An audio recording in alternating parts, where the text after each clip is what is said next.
Hello guys, کیسے ہیں؟ خیریت سے ہیں؟ ٹھیک ہے. اس وقت ہم ہایا صوفیہ میں ہیں اور ہایا صوفیہ کی ہسٹری جو ہے بہت ہی انٹرسٹنگ اور دلچسپ ہے، بیکاز کہ یہ وہ پلیس تھی جو رومنس کا پرائڈ تھی، اور ان کا ماننا یہ تھا کہ یہاں پر جو ہے نا حضرت مریم جو ہے وہ رہتی ہیں.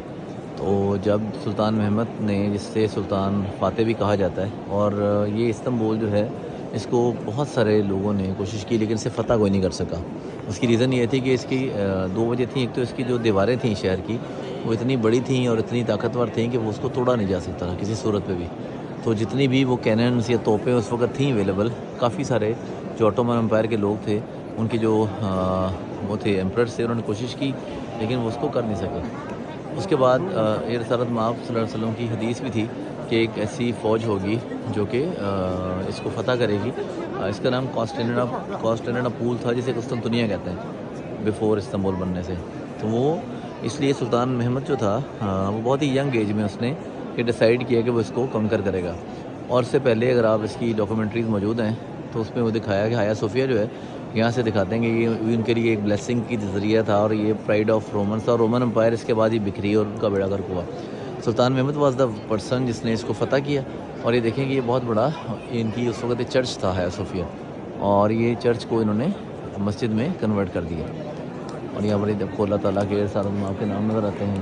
حضرت علی علیہ السلام کا نام ہے، مولا امام حسن ہے، مولا امام حسین علیہ السلام ہے. اور یہ پورا انہوں نے اس طریقے سے بنایا. اس کے بعد جب اس نے فتح کیا تو اس نے ایک جو ڈفرینٹ کام کیا اس کے اندر، ایک تو اس نے بہت بڑی کینن بنوائی. اچھا، اس سے بھی وہ ٹوٹا نہیں. اس کے بعد پھر اس نے ایک ایسا کام کیا جو اس سے پہلے کبھی تاریخ میں کسی نے کیا نہیں تھا. اس نے جو شپس تھے اپنے، ان کو لے کے گیا اوپر پہاڑوں پہ، اور اس کے اوپر اس نے جو شپس تھے اس کو ڈسمینٹل کر کے وہاں سے اس نے دوبارہ اوپر جوڑا پہاڑوں پہ، اور اس کے اوپر نیچے اس نے چربی لگائی ڈفرینٹ جانوروں کی. اس کو سکٹ کروایا اوپر سے، اور سکٹ کروا کے وہ ڈائریکٹلی جو اس کا بیچ ہے، پانی ہے، اس کے اندر جو کہ بہت بڑی ایک چین لگی ہوئی تھی جسے توڑا نہیں جا سکتا تھا کسی صورت پہ بھی. تو وہ اس چین کو کراس کر کے، بائی پاس کر کے ڈائریکٹ آ کے اترے. اور جب صبح استنبول کے لوگ جو قسطنطنیہ تھا اس کے لوگ اٹھے تو انہوں نے دیکھا کہ وہاں پر اس کی فوج کھڑی ہوئی تھی. اور دین ہی ایکچولی کنکرڈ دس پلیس. اور اس نے پھر آگے ہایا صوفیہ میں نماز پڑھی، جو اس کی دعا بھی تھی اور منت بھی تھی. اور اس کے بعد سے اس کو میوزیم پہلے بنا دیا گیا، مسجد بنا دی گئی، پھر بہت عرصہ یہ میوزیم بنا رہا. پھر جس دنوں میں یہ ترکی کی بہت کوشش تھی کہ یورپی یونین کا حصہ بن جائے، اس کو ایز اے میوزیم ہی ٹریٹ کرتے تھے.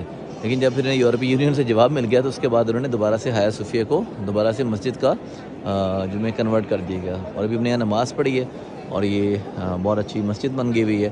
اس کے ساتھ ہی اس کے جو اوپر والے آپشنز ہیں، پورشنز ہیں، جہاں پر ابھی تک انہوں نے جو پریویس وہ پینٹنگز ہوئی ہوئی تھیں، جو تصاویر تھیں چرچ والی، اور وہ چرچ کی فیلنگ آپ کو آتی ہے وہ ایز اٹ از ہے، جس میں جو اسپیشلی یورپینز جو گورے ہیں وہ آتے ہیں. اور جب یہ استنبول فتح ہو گیا اور ہایا صوفیہ کنکر ہو گیا، اس کے بعد سے پھر رومن امپائر جو ہے نا وہ بکھری اور پھر ٹوٹی، اور اس کے بعد اس کا زوال شروع ہو گیا.